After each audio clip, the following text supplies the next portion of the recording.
Comodo Internet Security est aussi valable pour Comodo Firewall Free, par exemple. VS, donc le registre. Par exemple, quand vous nettoyez le registre avec CCleaner.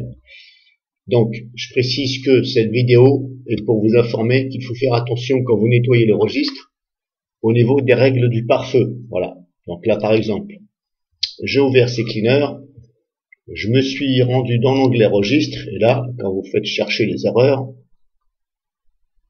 voilà, on peut s'apercevoir qu'il y a des choses invalides au pare-feu. Voilà. Mais là, attention. Voilà. Pourquoi attention? Tout simplement parce que, comme vous pouvez le voir, moi j'ai installé donc Comodo Internet Security. Voilà. Et quand vous l'installez, si vous allez dans le pare-feu, vous apercevez que le pare-feu est désactivé. Celui de Windows.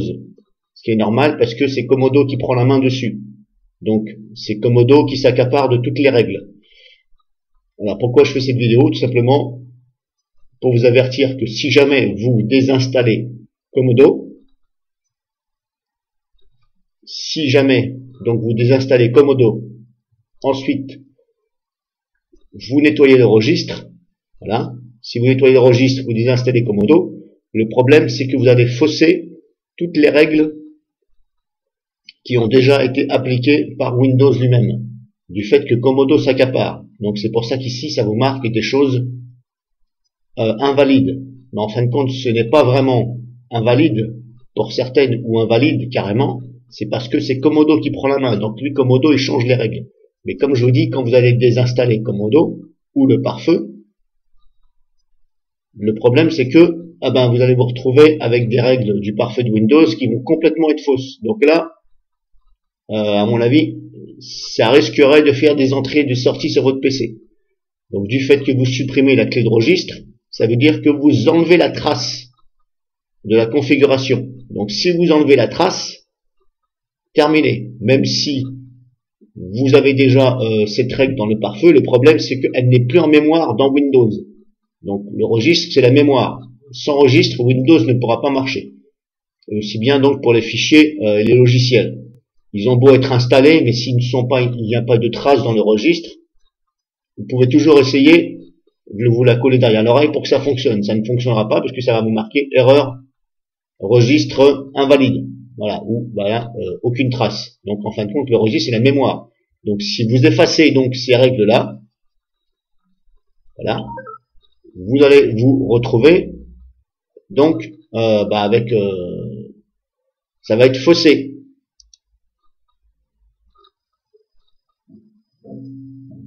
Voilà, c'est bizarre parce que j'avais déjà dit au pare-feu de bloquer. Alors là, il me redemande de bloquer. J'avais déjà créé cette règle, mais c'est pas grave. Donc, méfiez-vous. Prudence dans le registre. Si vous avez Comodo ou Comodo Free. Alors pour Comodo Free Firewall, je ne suis plus sûr si ça désactive donc le pare-feu de Windows. Il faut regarder.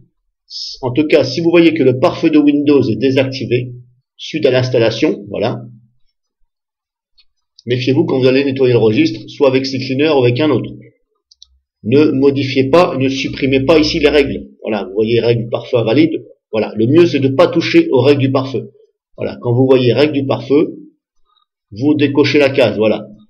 Donc, normalement c'était coché ici, mais moi ce que j'ai fait, hop, j'ai tout décoché ici. Voilà, et après vous sélectionnez éventuellement celle que vous voulez, mais pas de pare-feu. Règle du pare-feu, vous ne touchez pas. Parce que vous risqueriez de vous retrouver avec la configuration du pare-feu de Windows, si vous le désinstallez, qui sera totalement fausse, et là, ce sera susceptible que d'éventuels virus, peut-être, vont venir sur votre PC, ou d'éventuelles transmissions entre Internet et votre PC vont se faire. Donc, prudence, ne touchez pas au pare-feu dans le registre. Le reste, vous pouvez, mais pas tout ce qui concerne le pare-feu. Tant que vous avez Comodo, alors donc, bien sûr, là je parle de Comodo parce que j'ai Comodo, mais ça peut très bien se faire sur un autre antivirus ou un autre pare-feu qui prend la main sur Windows, voilà. Donc, conclusion, si le pare-feu ici est désactivé, ne touchez pas aux règles dans le registre du pare-feu. Si vous voyez qu'ici, votre pare-feu est activé, voilà, les deux, par exemple, en général, c'est les deux qui sont activés, normalement, ça ne posera pas de problème. Donc, je dis bien normalement parce que je suis pas devant votre PC pour savoir. Mais, en général, ça posera pas de problème puisque les règles n'ont pas été modifiées. Voilà. Donc, si vous n'avez pas compris, laissez-moi un message, mais, comme je vous ai dit, méfiez-vous dans le nettoyage du registre au niveau des règles du pare-feu. Donc là, je vous ai fait voir sur Comodo, mais ça peut être un autre antivirus. Kaspersky, E7 et compagnie. Tout ce qui est, tous les antivirus qui ont des pare-feux, ou éventuellement les pare-feux que vous téléchargez qui sont gratuits, ou peut-être payants, qui prennent la main donc sur le pare-feu de Windows. Méfiez-vous. Voilà pour info.